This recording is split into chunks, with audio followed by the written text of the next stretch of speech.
I don't like these people. But the problem, the bigger problem is the ideology that has to be defeated, which is Sharia law. It's not the religion of Islam I care about. You know, the part of Islam that's religion, I have respect for, which is prayers and, you know, all the essentials of the religion. But what I criticize is political Islam, the state, and the Sharia law, and the jihad concept, and the military institution of jihad. Well, then, if you don't criticize religion, Surah 9 says, wage war upon the infidels who are your neighbors.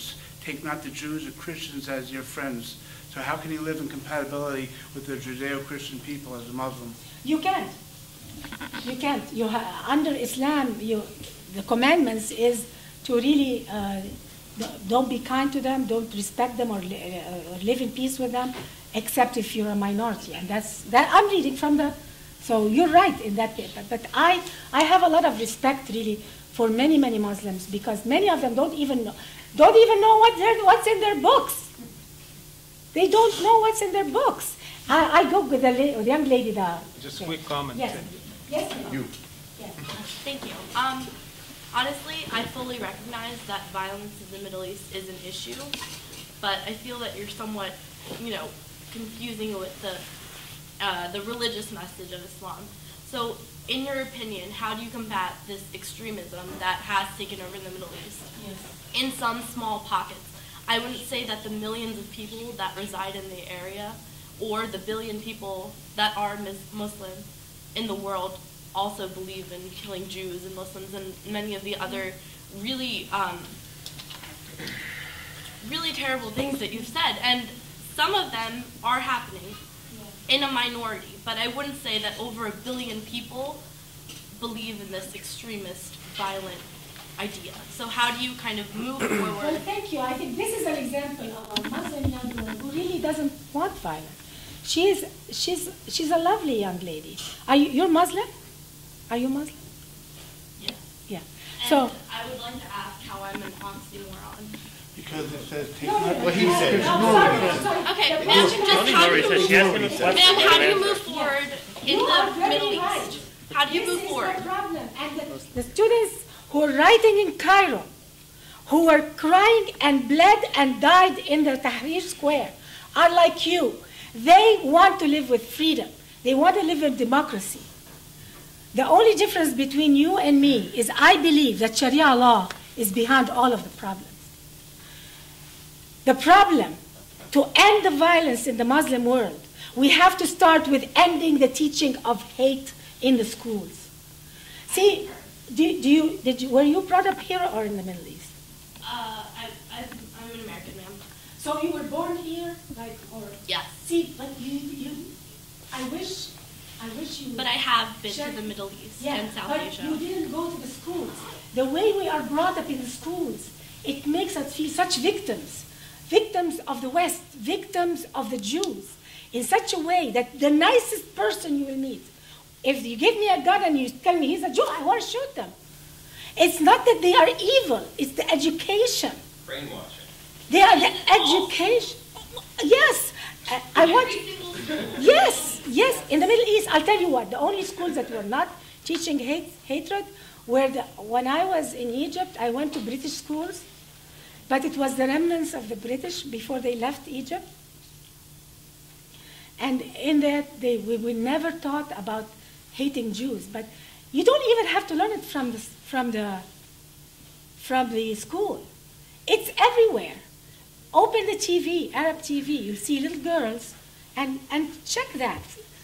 In the children shows for children, they're putting all the little girls, and the teacher is saying, okay, and now tell me, sweetheart, who does God hate the most? And the little 3-year-old, she hardly even understands what she's saying.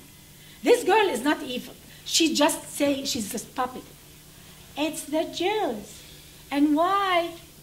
Because God told us in the Quran to hate them. Why are we supposed to hate them, sweetheart? Because they're apes and pigs and enemies of our Allah. This is on Egyptian TV. She was an Egyptian girl. She wasn't even Palestinian. She was an Egyptian girl. On Saudi TV, it is an epidemic. I grew up in these schools. It's an epidemic. If you stop that kind of education, you will start bring the humanity of the children out. Because if you put, I guarantee you, if you put children together to be brought up, Jews, blacks, whites, Asian, Hispanics, everything, they will never discriminate or hate each other. It's only the input from the adults that makes children hate or even notice race. They don't notice, children don't notice race. They don't notice if you're Chinese or white or my daughter, if she was in Egypt, she would hate, she would learn, but they were brought up here, they went to school here, and my daughter would tell me, Mom, I want really to be like my friend. She's the best girl, she's my model. And this girl was the cutest little black girl I've ever seen. To her, she was her model because she never got an input from us, the adults, who put things in the minds of children. Arab children are not any different. Arab children are not born to hate. I was an anti-Semite. I grew up until maybe 35, hating Jews. When I came to America, my boss, I didn't know he was Jewish. And the minute I knew he was Jewish, I was, oh, now he's going to hate me. Now he's going to, because I was brought up under this intense indoctrination. They had a poll in Egypt. Just to prove to you how the education and the media can make people. 96% of Egyptians said that their main problem in life is Israel and the Jews. With all the problems of Egypt, the economic, the uneducation, the illiteracy, the pollution in Egypt. I mean, look at the pollution, oh my God. With all this economic, political problems of Egypt, the Egyptian people, when they were questioned, their 96% didn't say our economy, our dictatorships, our oppression, our 45% of Egyptians are illiterate in their own language, in Arabic. They have never even read the Quran. They're illiterate. They didn't say illiteracy, they said Israel and the Jews. What does that mean? It's the result of what? What does Jews have to do in the internal affairs of Egypt? Nothing. Nothing. I went to school in Cairo like you. You went to school in Cairo? Cairo, yeah. Oh, I went to Collège La Salle, French school. La Salle? Yes. Collège La Salle, yeah. I was at St. Clair's College. Oh, okay, I don't know where it is. Yes. What was your epiphany? Huh? How did you have your awakening? What was your awakening? Oh, America, thank God. America, I was awakened. So were you in Cairo too? I'm Egyptian. You're Egyptian? I've been to Cairo, Luxor. Yes. But they teach the same thing you were saying. It's amazing, even in the French Catholic school, Really? learn about the Jesuits. Jesuits, yeah, my brother went to Jesuits. When the Arabic teacher will come in the classroom, Yeah. and they will talk about the Quran, and they'll talk about the how can I go to heaven Yeah. if I was a sinner? If I was You a have to sinner be all my shaheed. life, how can I go to heaven? Well, all you have to do is kill an infidel. Kill an infidel. And this is in 8th grade. Yeah. How can I? It's amazing. I was in a Catholic. We blocked it out though. And You this were in is Catholic mine. school? I was in. I mean, I let you talk because I want people who oppose my views. The lady there, I'll let you. I want to just tell you, these are from Egypt. They went to schools who were westernized schools. We were in westernized schools. We were not in the public schools of the government that were more intense. My religious teacher in St. Clair's College in Cairo used to tell us how, she really was representing Muhammad in a very bad way. She said, Muhammad killed the Jews and because they deserve to be killed. He killed 800 of them, and in one tribe. And she was saying it not as something to be ashamed of. She was saying it as something to be proud of. To be proud of. He killed the infidels, and God gave him all the power to conquer all the. She was saying what we would look at as assassination, mass assassination, as something to be proud of. So it's a completely. Is there something, the lady? Did you have a question? Yes. I have to believe, and I think I do, that you're a nice person, that you're courageous, that you have above-board motivations. However, I feel very strongly that you might be a little bit confused, especially about the country that you are currently in. You mean America? Yes. Legal lynch mobs, legal death penalty, legal sterilizations, legal imprisonment without charge, legal torture, legal proxy wars, legal theft of resources in other countries, legal invasions and occupations, the CIA influencing elections in other countries, the CIA... Do you have a question? Welcome to America. So you're trying to say that America is just as bad as Sharia? Very, very similar. Typical liberal. That is not the topic. I'm proud of it. Let them fight outside and let her speak now. Can I answer her? I lived under the two systems. I will never exchange America for anything. But I was prevented from leaving Egypt, from leaving Sharia. I was held against, Egyptians under Gamal Abdel Nasser were not allowed to leave the country for many, many years. Especially Jews. The minute the doors were opened under Sadat, I left. I really think it's very toxic to live in a country that you don't agree with and you think is bad. I believe that any American who hates this country and should not live here.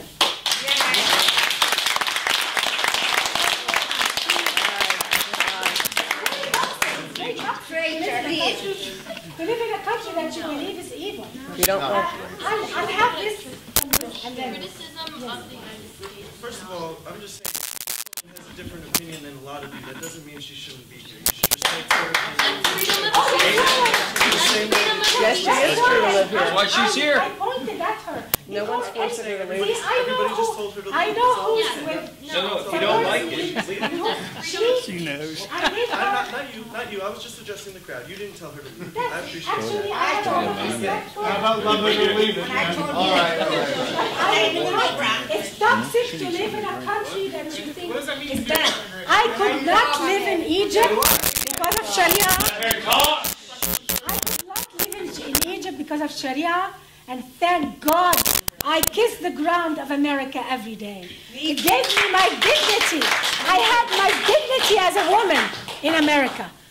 My dignity as a woman. Equal rights under the law. Of course there are oppression. There is no perfect society. See, the problem is some Americans think the ideal society, the perfect society can happen. I have news for you. Just like every human being is not perfect, every society is not perfect. There are women who are being beaten in America in their homes, right? But if you call the police, they will snatch that man who beat you, and he will be in jail. In the Muslim world, under Sharia, he has the right to beat you. No policeman will get him.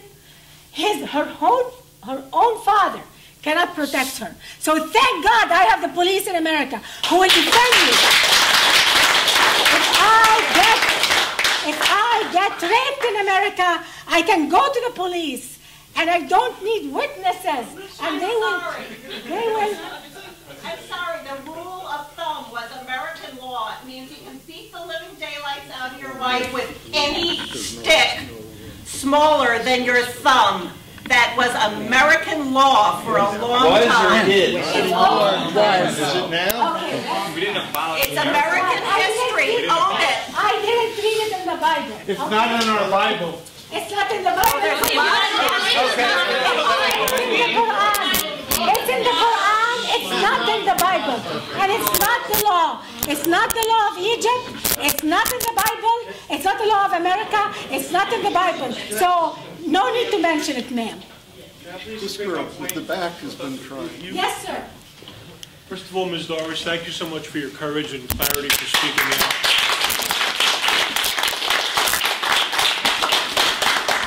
You said early in your talk that there's a gap in Egypt between democracy and Sharia.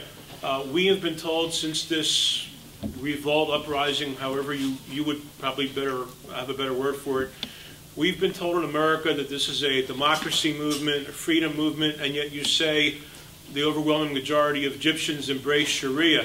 How do we expose the truth of what's really happening over there? You've got everybody from the Deputy National Security Advisor, I think, Mr. Clapper, saying the Muslim Brotherhood is not a religious organization. I mean, you've got all these lies that are being promulgated. How do we cut through that and expose what's really happening? The truth is exposed in America. Some people don't want to hear it. America is not that stupid. Americans know what's going on. There are certain people in America, certain politicians and certain people in the media who purposefully don't want to expose the truth to American people. Because not all American people are exposed to my speeches or the truth. And some people just watch the evening news and that's how they learn. So the problem, the West doesn't want to expose the truth because the truth is too big for the West to handle. It's too big. It's too big for the West to handle. The only thing I find that the West is not, is when somebody makes a statement in the Middle East that the Jews were responsible for the bombing in Sinai, and that was not really Egyptians that did it, is the Jews did it to embarrass the Egyptian government. Why don't you call that politicians and have a debate with them on American? Why? Why? Why do you let these propaganda? So I find that they have decided, somebody on top in America have decided that the policy of covering up for the atrocities that are going on in the Muslim world today against Christians, against Jews, against Muslims too, because radicals and Islamists are killing Muslims who dare to speak up. So they decided that let them evolve on their own. Let's not rock the boat. I have a feeling this is what's going on. But at least don't come to us and call us Islamophobes. They sometimes go too far, but and that's the truth. In Egypt today, 75% want to live under Sharia law. The movement was done majority by students. But the students now are being swallowed by the brotherhood. Yes, sir. Thank you. My name's Dave Bailey. By the way, I was down there when you launched Former Muslims United in D.C. It was wonderful to see you there and glad to see you here. A quick personal story that leads to the question. I had a college student who was a Muslim who worked for me, and we were very good friends. Everything was very close, and she confided a lot in me. And she was really concerned about all the problems going on in the Middle East, and she was seeking to find a way to bring about peace. So she goes with her family. So this is a very close personal relationship. So she goes off with her family to Lebanon for 3 weeks, okay? Comes back, and she happens to walk in while I'm on lunch, and I'm catching a little bit of the news, and it just so happened that the Twin Towers is being shown, okay, on the TV when she walked in. And they're talking about, who really did it? And she goes, how come you guys are still talking about this here? I mean, back in Lebanon, everybody knows that it was Mossad who did it, and it was a conspiracy of the Jews, and the Americans are covering it up. And they got those 19 Muslim men on the airplane by force. Right. And the thing is she was going to, this was going to be a joint project. She was going to go, you know, when she went there, she was going to do research to figure out how to bring about peace and, you know, everything. She was going to do this and share this with me because I was curious about that perspective over there. But she would never, when she came back, write it, okay? And long story short, she ended up going to the University of Delaware. Muqtada Khan got a hold of her, if anybody knows who he is, and basically she turned against me, okay? Now, to the question, we talk about there's plenty of very nice Muslim people, you know, it's not religion, people can be great, and I agree with that 100%. But the question is, how can you tell which ones are nice Muslims that you can trust and count on, and which ones are the ones who are misrepresenting themselves, lying in order to Takia? How can you tell?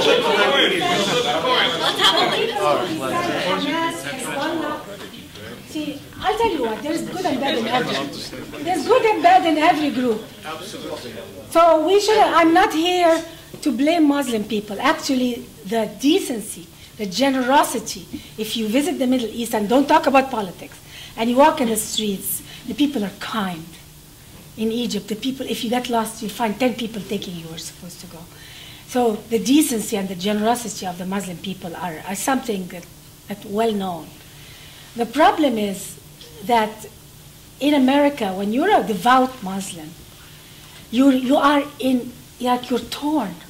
You're torn between your loyalty to America and defending the indefensible. Because some of them are too scared to speak against the jihad because they're going to be called apostates. So many of them choose to be silent. Just be silent about it. I'll tell you, the militant ones are the ones who defend Hamas, Hezbollah, the Muslim Brotherhood, the ones who say Sharia law is all good. There is nothing wrong with Sharia law. Even the laws that condemn women to stoning, they defend that. Frankly, I can't defend it. The good-hearted, many Muslims also, the problem is they don't know what's in their books. So they defend it without knowledge. Many even defend Sharia without knowing Sharia, because they say it's Allah's law. I want to live on, these Muslims, I want to just live under Allah's law. They don't know. They're good people. They just don't know what's inside the books. So it's very difficult. I think the majority of Muslims really are good and honest people. The ideology allows a lot of inhumanity and barbarism, the ideology of Sharia, but they don't know it. But they practice the ideology. But they don't know. They just pray, and many of them don't know. I would rather, frankly, be born. I would rather see, as much as I'm not a Muslim anymore, I would rather be born to a Muslim family and be brought up in the ethics of bringing up the children than an ultra-liberal family in Berkeley.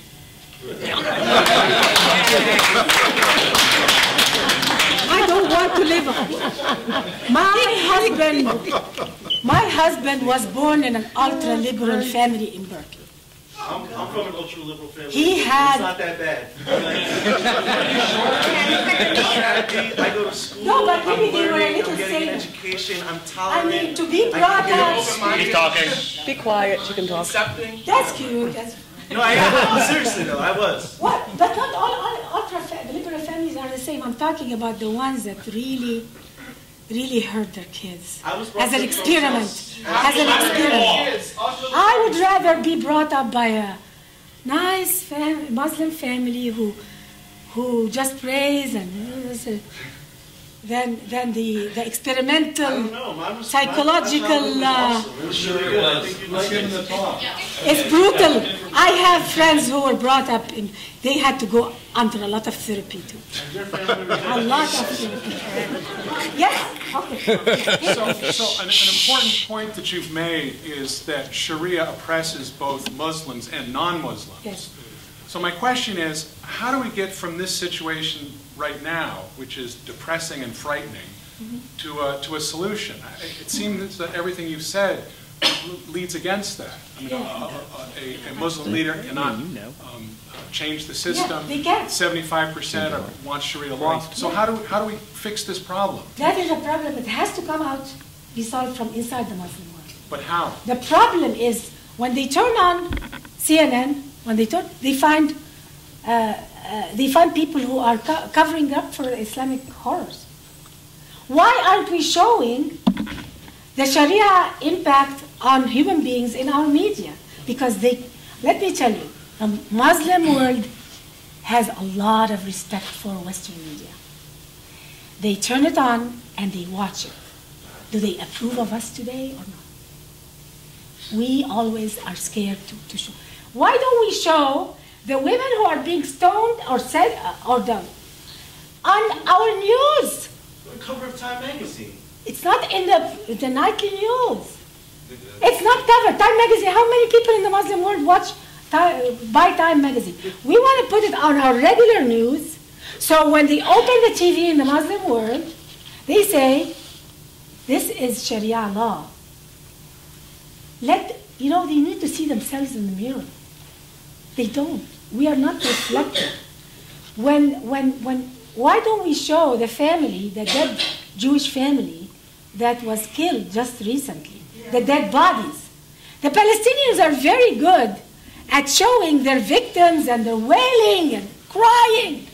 Why don't we show the images of the victims of the jihad? We're not. We're not. We're not doing a good job. It's a big job. Frankly, you're asking me about the solution. I'm incapable of finding a solution. The only solution that I can say is speak about it, is stand against it bravely, like a man.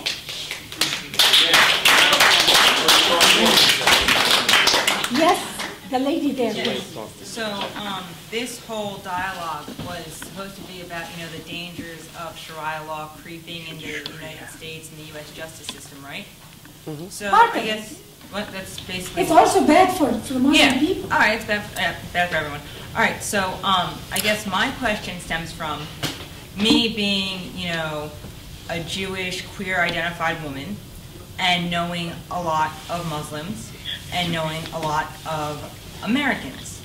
And, personally, in my relationships, and me knowing people and being surrounded by other people, I feel significantly more threatened by American paranoid nationalism than I do by Sharia law or, any multiculturalism or multiculturalism. So I just want to know how you justify this. Shut up. I just want to know how you can justify this discussion because, all I've ever seen from Muslims is, I've lived next to mosques and, people have been wonderful and kind to me.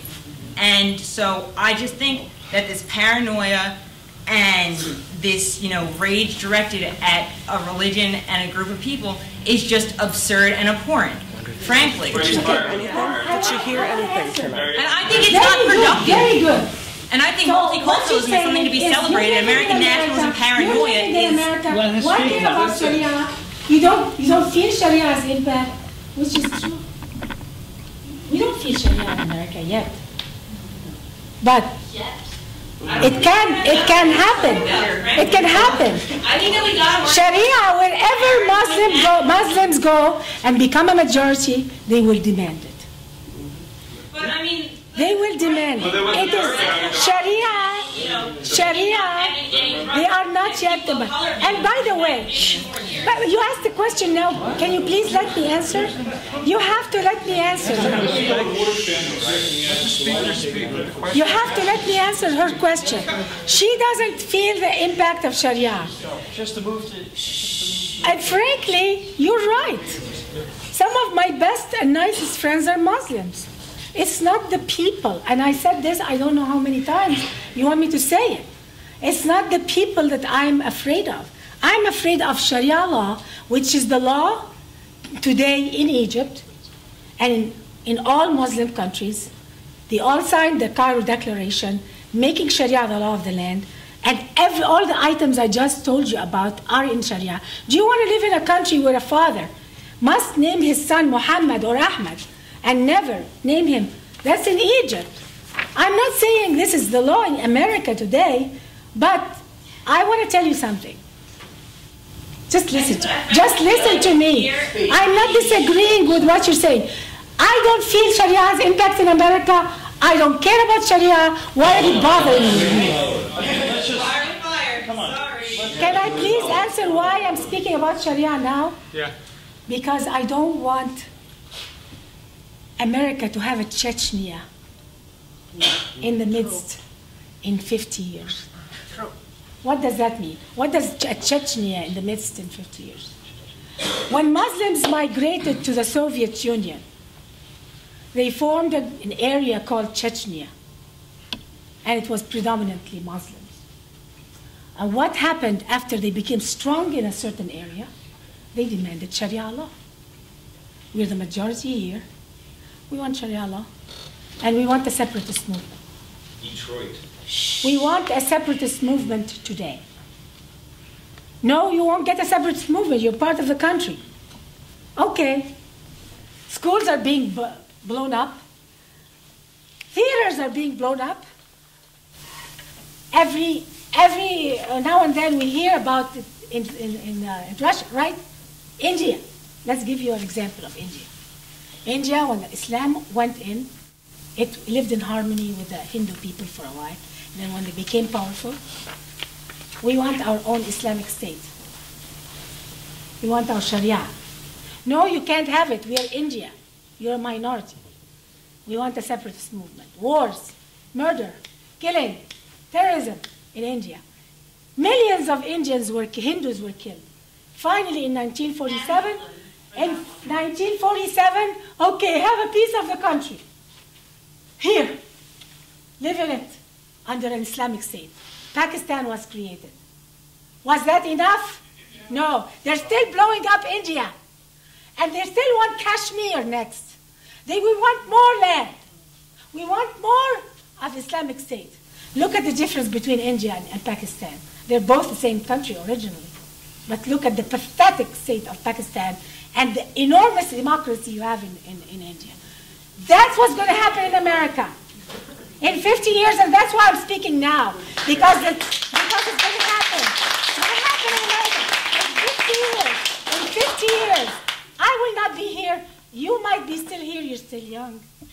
But we will leave. We are going to leave. We are going to leave to our country, to our children, a war, a civil war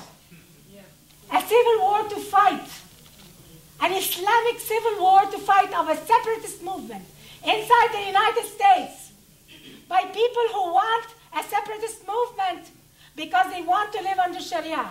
And that's why I'm speaking. You might not feel it now because you have nice Muslim friends, and I have my nice Muslim friends. Young lady, you have to have a little bit vision for the future. And I'm afraid of people like you, and I'm afraid of paranoid nationalists. Frankly, I don't think that's unreasonable. Oh my God. Next question. Yes, sir. Just a political question about what's going on in Egypt. To your point about the fact that I think that the Western media wants to focus on the demonstrators in the square, and to me it feels like they want us to believe that is the main demographic of Egypt. But like you said, the reality is that it's a very rural country. Very. That's really the demographic of the country, and that when you have elections, it's you don't just give the vote to the people that were in the square.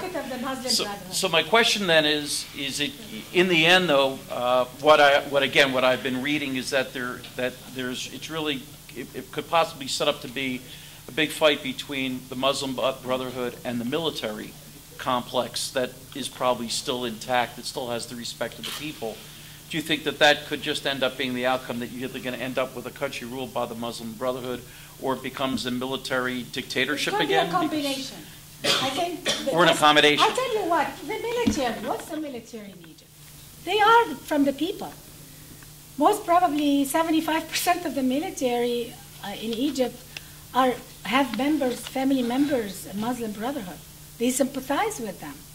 You know, a lot of people don't understand what's the Muslim Brotherhood in Egypt. It's not like the KKK in America where you can't even find them. The Muslim Brotherhood is so entrenched in Muslim society. Not one family doesn't have members of it in the Muslim Brotherhood. There's a lot of sympathizers of the Muslim Brotherhood. It's part and parcel of Egyptian culture. So it's part and parcel of the military as well. I think there's going to be an alliance between the military and the Muslim Brotherhood, and we're going to have the same cycle. A lot of people don't understand the cycle of dictatorships and revolutions in the Middle East. This is a way of life. In 1952, when I was just born, a little girl, there was a revolution in Egypt against the king of Egypt, King Farouk. And that revolution promised freedom, democracy. Freedom and democracy. And actually, Tahrir Square at that time was not called Tahrir Square. That revolution came to the Tahrir Square and said, we're going to call this Tahrir Square. Tahrir Square means Freedom Square. And they promised and promised and promised. And what did Egypt get? From 1952 until today, we only had 3 presidents. From 550, and each one of them until he was dead, until Mubarak is the only one who was ousted, alive.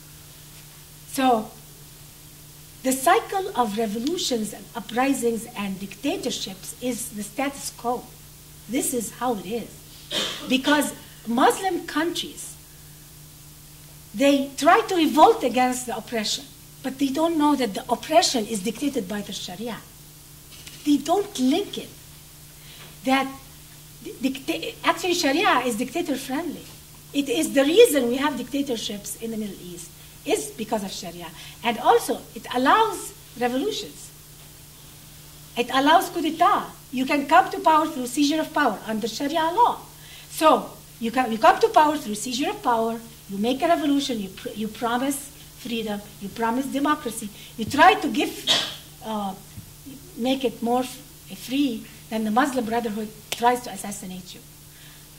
So when the Muslim Brotherhood try to assassinate you because you're deviating a little bit from Sharia. See, to do democracy, you have to deviate a little bit from Sharia. And the minute a Muslim head of state deviates a little bit from Sharia, he's accused of being an apostate. So he goes back to the Sharia. And he goes back to the Sharia, to the oppression. So it is like a schizophrenic personality in one society. Part of the society wants freedom and democracy, and part of it wants Sharia law. And God knows who wins. And that's why they are in constant turmoil between dictatorships, uprisings. Dictatorships, uprisings. Because you will never be free of this cycle, vicious cycle, until you admit to yourself, I have to have separation of mosque and state. If you have separation of mosque and state, without separation of mosque and state, have a pure secular government in Egypt, Egypt will never have peace and democracy. Yes? Sure. So you're saying that it's sort of like a battle between democracy and Sharia? Yeah, exactly. In human nature, we all are born, whether you're Muslim, Christian, whatever, we're all born with, we don't like oppression, we don't like, so you get the dictatorships because Sharia tells us so, and we vote against it.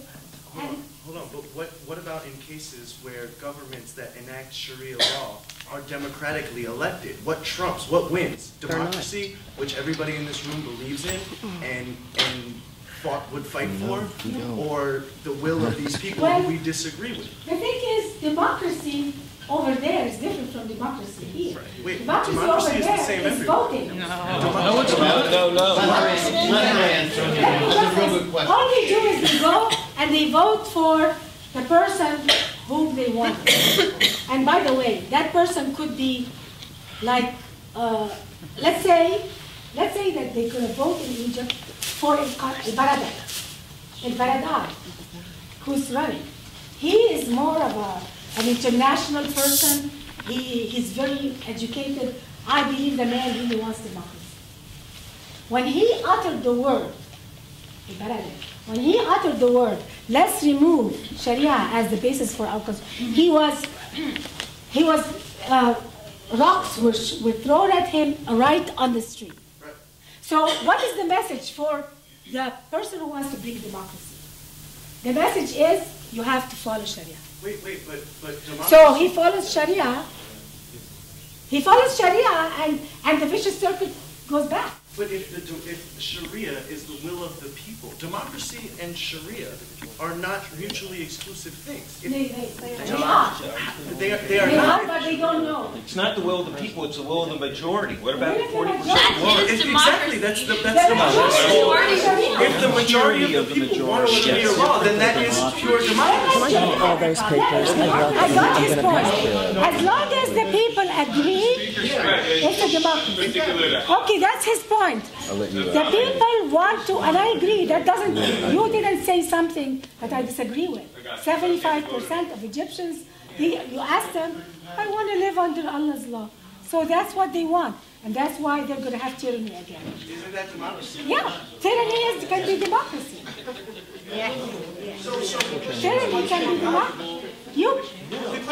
Hitler was elected in Germany. Absolutely. Well, okay. The question is which is more valuable? A person's right to elect their government, or these rights that are taken away by Sharia?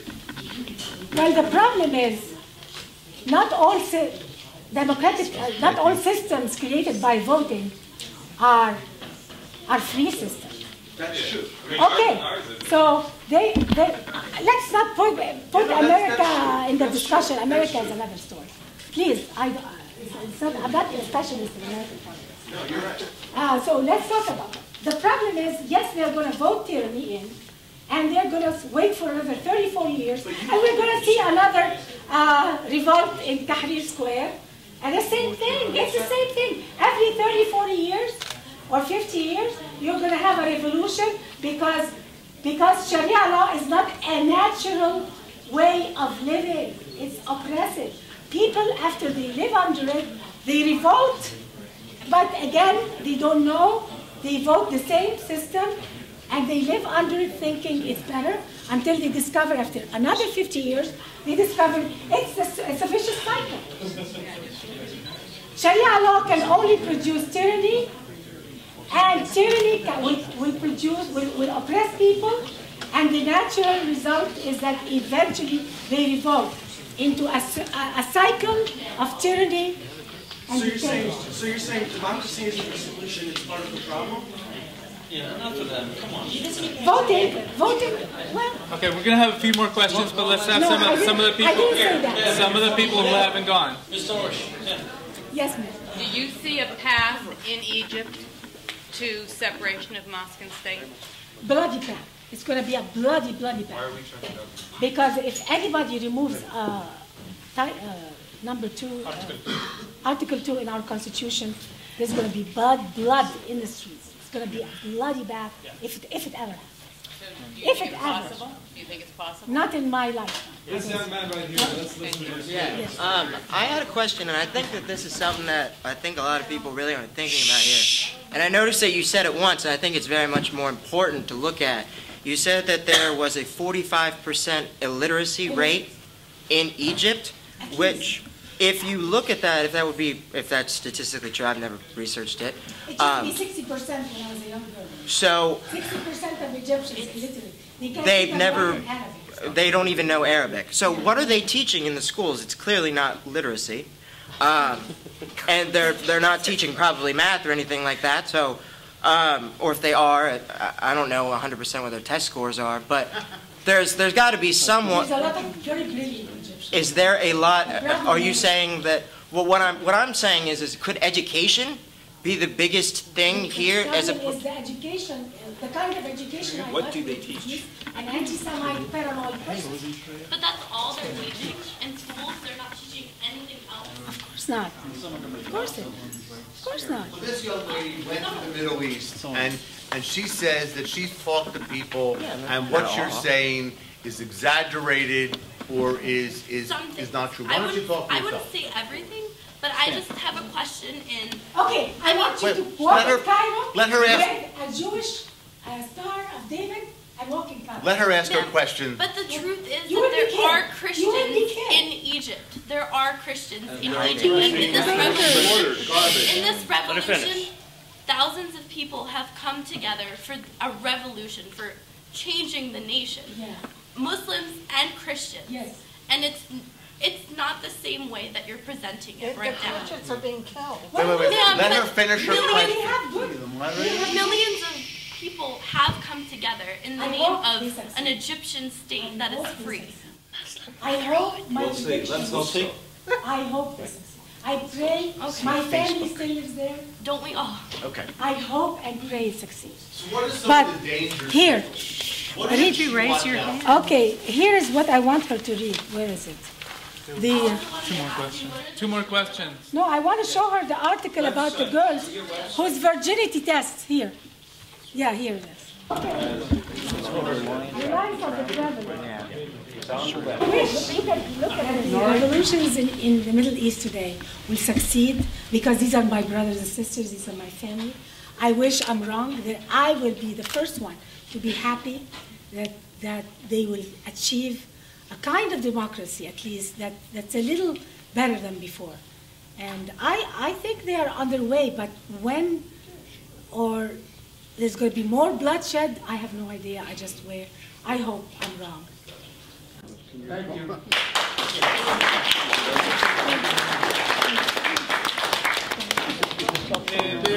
You guys are interested, there's some material up here. It's also the Constitution, so that you guys can check out how incompatible it is with Sharia.